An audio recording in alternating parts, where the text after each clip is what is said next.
समुद्र की गहराइयों में एक भयानक रहस्य छिपा है जिसे लेविथान के नाम से जाना जाता है। यह समुद्र का सबसे विशाल जीव है जिसकी उपस्थिति के बारे में सुनते ही एक अद्भुत और विचित्र तस्वीर मन में उभरती है।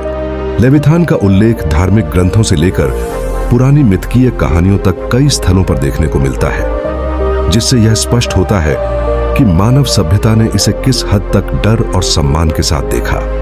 लेविथान को अक्सर एक विशालकाय सर्प या कभी-कभी ड्रैगन के रूप में वर्णित किया गया है।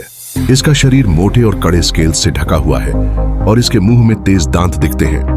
इसकी लंबाई के बारे में कहा जाता है कि यह कई 100 फुट तक बढ़ सकती है और इसकी शक्तिशाली पूंछ समुद्र में कभी-कभी भयंकर तूफान पैदा कर सकती थी। इस जीव के बारे में सोचते ही एक ताजा जलवायु और गरजती लहरों की आवाज सुनाई देती है।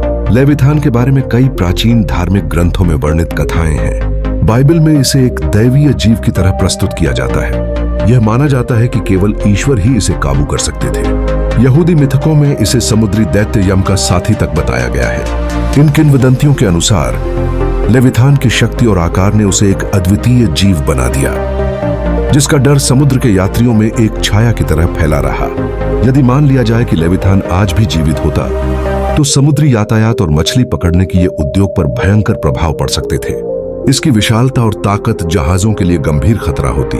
कल्पना कीजिए कैसे इसे देखते ही लोग डर से कांप उठते। आज के समुद्री तटों पर इसकी उपस्थिति कितनी तबाही ला सकती थी। वैज्ञानिक दृष्टिकोण से लेविथान के अस्तित्व का कोई प्रमाण नहीं मिला है। यह हकीकत में केवल एक मिथक प्रतीत होता है। लेविथान की कहानियों ने सदा हमारे मन में समुद्र के प्रति डर और विस्मय को बनाए रखा है। इसे समृद्ध सांस्कृतिक प्रतीक माना जाता है जो अज्ञात शक्तियों के प्रति पुरानी मानव सभ्यता की चिंता और जोश को दर्शाता है। समुद्र के अद्भुत जीवों और उनकी कहानियों में लेविथान का स्थान हमेशा महत्वपूर्ण रहेगा।